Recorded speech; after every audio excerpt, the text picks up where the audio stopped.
भारत के लिए कल यानी 26 नवंबर का दिन इतिहास रचने वाला साबित हुआ, क्योंकि आखिरकार अहमदाबाद ने 2030 सेंचुरी कॉमनवेल्थ गेम्स की मेजबानी का बड़ा अधिकार हासिल कर लिया। और ये फैसला सिर्फ एक स्पोर्ट्स इवेंट की घोषणा नहीं है, बल्कि दुनिया के सामने भारत की बढ़ती ताकत, उसकी तैयारी और उसके विजन का साफ सबूत है। सोचिए, 2010 दिल्ली कॉमनवेल्थ गेम्स के बाद पहली बार भारत फिर से किसी इतने बड़े मल्टी स्पोर्ट्स इवेंट की मेजबानी करने जा रहा है, और वो भी इस बार सेंचुरी एडिशन में, यानी ठीक 100 साल पूरे होने पर।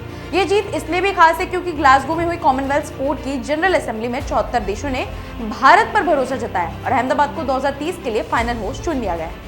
शुरुआत में 5 देशों ने दिलचस्पी दिखाई थी, लेकिन फाइनल रेस में अहमदाबाद और नाइजीरिया की राजधानी अबुजा बची। आखिरकार भारत ने बाजी मारी और ये साफ कर दिया कि जो देश 2036 ओलंपिक होस्ट करने का सपना देख रहा है, वो इस स्तर के इवेंट को संभालने की क्षमता और भरोसेमंद तैयारी रखता है।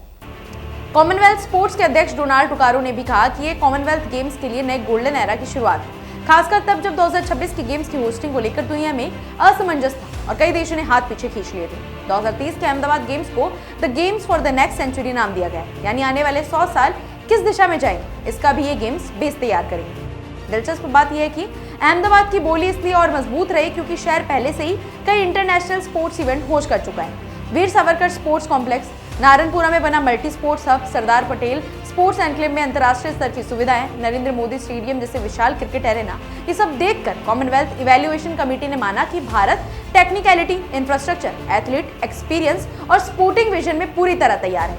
आईओए अध्यक्ष पीटी उषा ने साफ कहा कि 2030 के गेम सिर्फ एक इवेंट नहीं, बल्कि कॉमनवेल्थ स्पोर्ट्स के अगले 100 साल की नींव रखेंगे, जहां स्पोर्ट्स सिर्फ मुकाबला नहीं बल्कि संस्कृति, दोस्ती और प्रोग्रेस का संदेश होगा। अब बात करते हैं गेम प्रोग्राम की, क्योंकि ये हिस्सा हर स्पोर्ट्स फैन को एक्साइट करता है। 2030 के गेम्स में 15 से 17 स्पोर्ट्स होंगे, जिनमें athletics, swimming, table tennis, bowls, weight lifting, उनके सारे para version, artistic gymnastic, netball और बॉक्सिंग कंफर्म्ड है। बाकी स्पोर्ट्स जैसे archery, badminton, 3x3 basketball, beach volleyball, T20 cricket, diving, hockey, judo, rhythmic gymnastic, rugby sevens, shooting, squash, triathlon और wrestling अभी विचाराधीन है और अगले साल फाइनल लिस्ट आ ही जाएगी। और हाँ, अहमदाबाद को 2 नए या ट्रेडिशनल स्पोर्ट्स जोड़ने का भी मौका मिलेगा, जो इसे और बहुमुखी बनाएंगे। सबसे अच्छी बात क्या है, इस बार गेम्स पहले की तरह भारी भरकम खर्च वाले नहीं होंगे।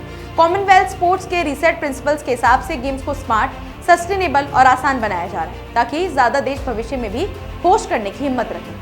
भारत भी इसी मॉडल पर चल रहा है। अधिकांश वेन्यू तैयार है, बाकी में केवल मॉडर्नाइजेशन होगा। इससे न सिर्फ करोड़ों की बचत होगी, बल्कि आयोजन और भी प्रभावी होगा। कुल मिलाकर कहा जाए तो 2030 का अहमदाबाद कॉमनवेल्थ गेम्स सिर्फ एक आयोजन नहीं, बल्कि एक ऐतिहासिक घोषणा है कि भारत अब दर्शक नहीं बल्कि दुनिया को नेतृत्व देने वाली खेल शक्ति बनने जा रहा है। चाहे आप स्पोर्ट्स फैन हो या नहीं, 2030 का ये इवेंट देखकर हर भारतीय को गर्व होने वाला है। फिलहाल ऐसी अपडेट्स के लिए जुड़े रहिए हमारे चैनल द इंडिया मूव्स के साथ।